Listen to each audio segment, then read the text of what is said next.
Waka waka waka, what's up? Today, we're going to be doing an in-depth review of Transformers Legacy Wildrider. Let's transform, rise up, and take it to the table.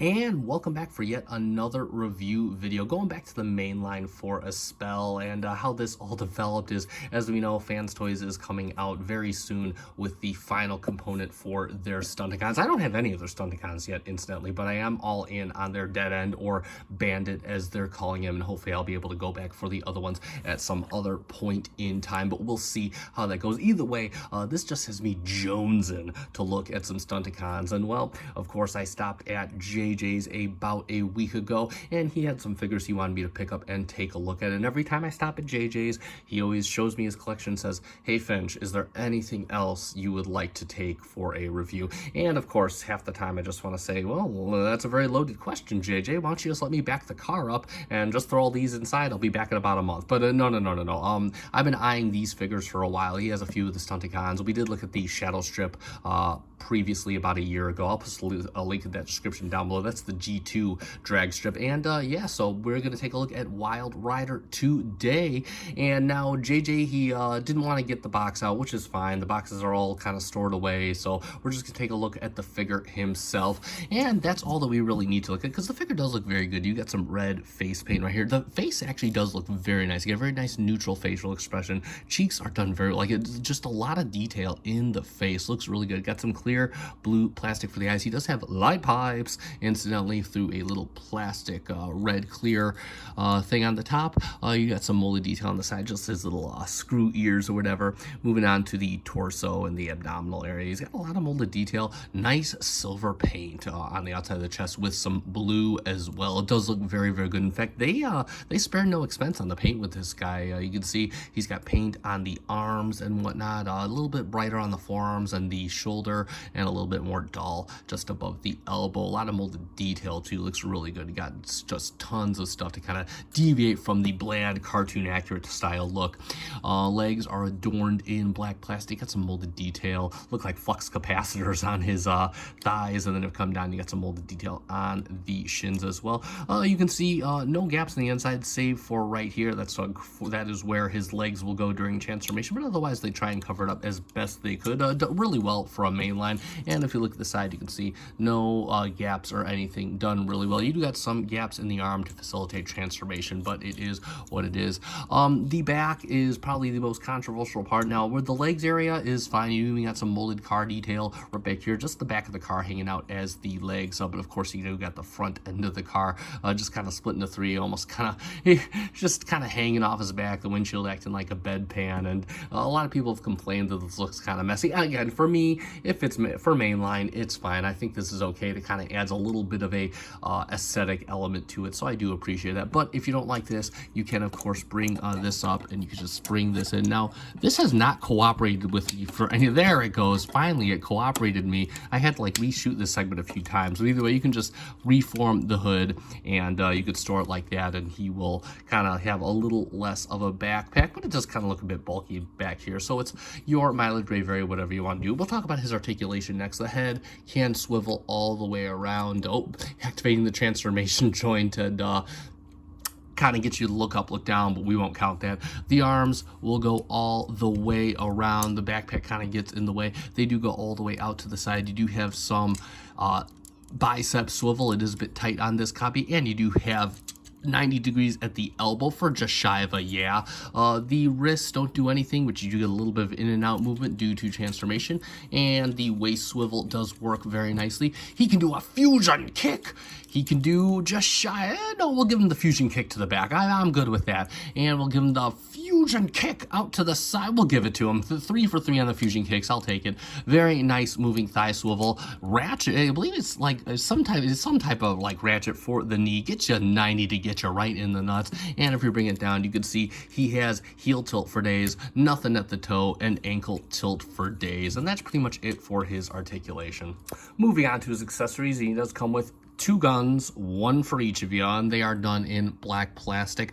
Lots of waffles, typical mainline, but you got some very nice kind of silverish paint here. It does look very good. It's on the barrel, on the little scope here. I do like the way that these are done, just kind of like these little Killer 7 guns or whatever it is. And of course, they do have the port. That port will go right into the hand. And you do see they do have ports on the side, and if you look on the other side, you do have a receiving port, and you can combine the guns to give him something a bit double-barreled if you choose not to have him wielding a gun in each hand. And as far as weapon storage, again, I'm not sure what the instructions say, but you can just use the same area that stores in the vehicle mode. You can just plug him in back there, and yeah, he'll still stand just fine, so you could have him kind of out of sight, out of mind. It's not too intrusive. I could get down with this. Kind of looks like a hydraulic stabilizer on his back, and that is going to be pretty much it for his accessories. And for a quick comparison, we will bring in the only other mainline that I have, well, on hand at the moment. That's going to be SS86 Hot Rod. He's our typical standard mode of comparison, excuse me, and you get to see how these guys look together. And quite frankly, I think this scale works. Hot Rod should be just a smidge taller than the Stunticons. And yeah, so overall, pretty cool here. I did not grab Shadow Strip from JJ. At some point, if I see a drag strip, I may actually grab that for JJ, unless he grabs it himself first. But either way, that's going to be it for our comparisons. So now it is time to get Mr. Wildrider transformed up into his Ferrari alt mode. I always forget what kind of Ferrari he is. I'm not really big. I mean, I like Ferraris, but I'm just like, I know I'll never afford one, so I never look into them too much. Nevertheless, and I actually had to use MGO for this one. I did transform myself prior to watching MGO, but JJ did not provide the instructions with this figure, so he is rather easy to transform, but I always like to have some sort of instruction just to kind of make sure that I'm not doing anything that would break the figure, especially when it's not mine. But let's get right down to it, because there ain't nothing to it but to do it.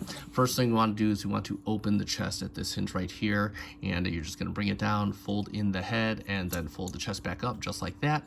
Next, what we want to do is we want to take the hand, fold it in at the wrist inside the forearm, and you're going to take the arm, straighten it out, and it'll just kind of lock in right here.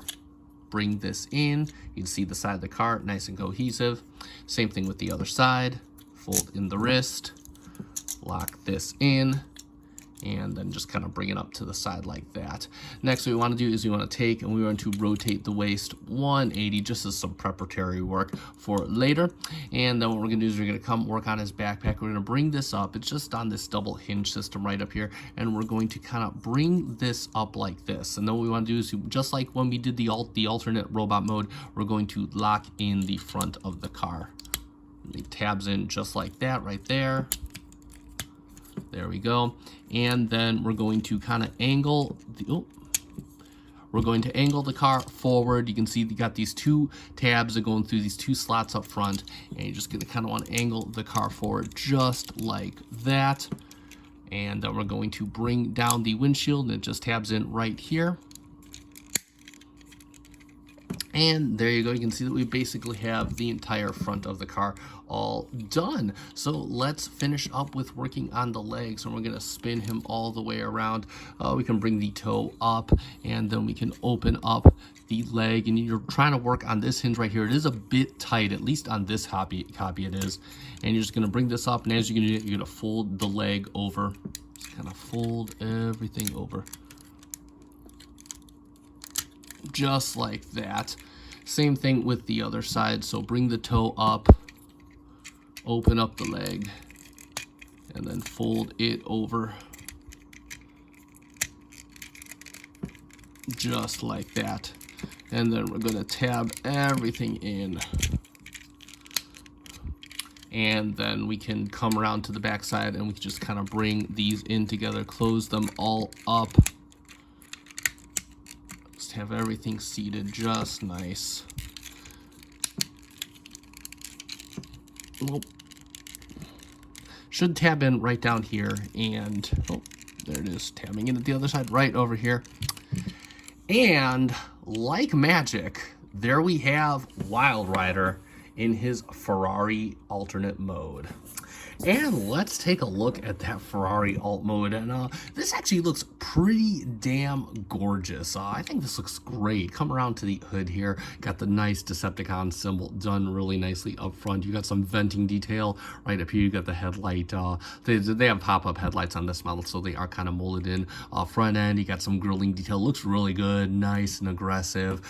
Coming along, you see again more of that paint budget. I love it. Mwah, chef's kiss. You got the nice silver paint on the wheels, which does look very good. Even at the back where they have like a little post in the middle, it doesn't look too bad. I love how the wheels are. They got some nice molded detail on there. They really went all out.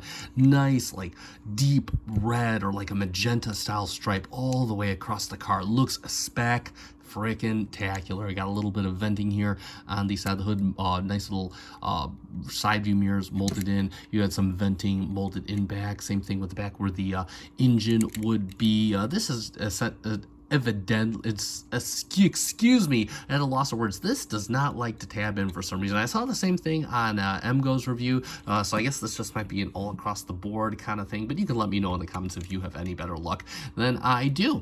That being said, nice clear red plastic. This is hot.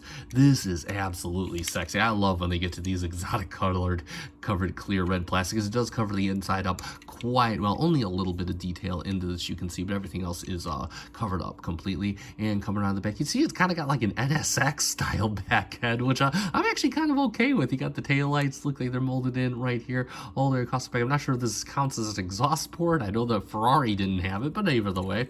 And if you come to the bottom, you can see the robot mode hides itself pretty well. I mean, he's got his feet hanging down back there, but everything else pretty much hides away pretty well.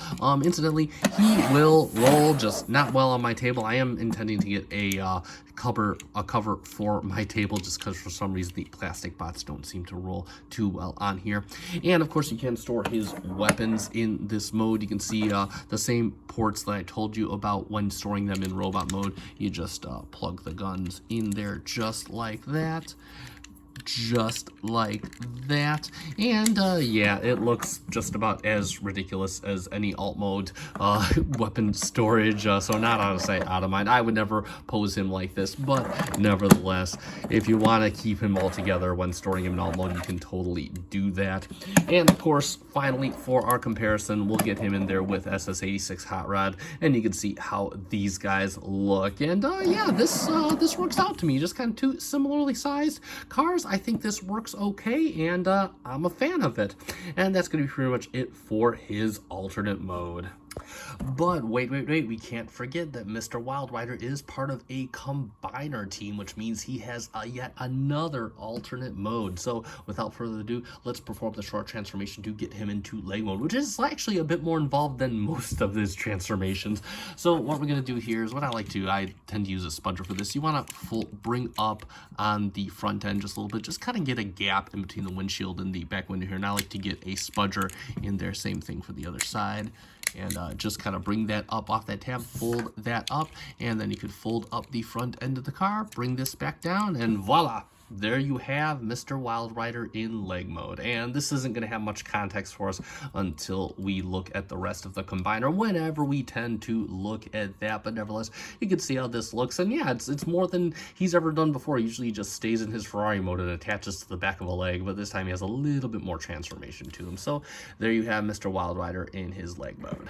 So there we have it for Transformers Legacy Stunticon Wildrider. And I hear a lot of praise for this set and the figures in it, and I am happy to say that it is all 100% justified, at least in my eyes. This guy is very well done, got loads of awesome articulation. He's very fun to play with, very fun to manipulate, just the right amount of accessories that he needs. The engineering is overall very, very good. A little bit of a hairy spot with manipulating the clear plastic, but other than that, on the alt mode, looks absolutely gorgeous. Paint is absolutely peak mainline, at least in my eyes anyway. I think this this is a really well done figure. That being said, this guy has been out for a while, so if you want one of your own, I'll look at Big Bad Toy Store or the Chosen Prime, and if I see this guy available, I'll post a link in the description. But if you see no link, it's because I didn't find him, and again, you'll probably find him on the aftermarket or whatever. Nevertheless, again, highly recommend this guy, and especially if you're planning on going for the complete set of Stunticons, you will need him. That being said, it is time to end, so if you found this review fun and enjoyable, consider leaving me a like down below. I greatly appreciate it. It does help me out. Also, if you are a fan of Transformers reviews, mostly Masterpiece, but I do some mainline every now and again, along with some missing link, consider giving me a subscribe. Thank you so much to the almost 800 of you that are Dino Cat. They're jumping for joy on the table. And that being said, it is time to end. I have been SC Finch. Thank you so much for watching, and thank you for making me a part of your collecting journey. Good night.